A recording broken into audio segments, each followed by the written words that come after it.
Hey everybody, it's Stephen from KD Electronics. In today's video, we're going to go through the Dahua AirShield product range. We're going to go through the hardware on the alarm hubs themselves. This is the Dahua Alarm Hub 2. There are two hardware versions, Wi-Fi and Ethernet only, and also a 4G solution.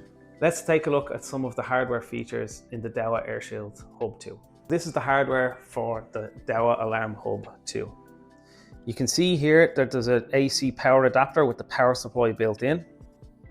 You also have an integrated battery pack which will last 12 hours on standalone. You have an on-off toggle switch to turn on and off the hub. You also have a wired Ethernet port to connect into the customer's router.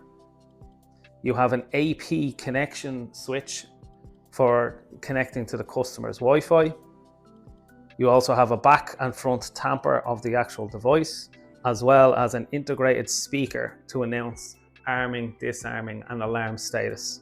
This is the AirShield 4G model.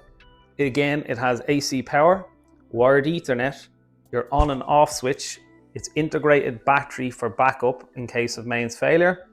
We have an AP button to connect to the customer's router.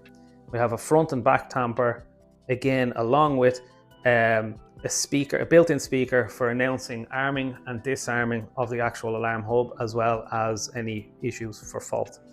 This option has a primary and secondary backup SIM card, so the unit itself comes with Wi-Fi, wired Ethernet, as well as SIM card backup. Simply connect in the AC power adapter, connect in the wired Ethernet cable for connection to the customer's router. If you have a SIM card, you can insert it into the SIM card slot 1 or slot 2.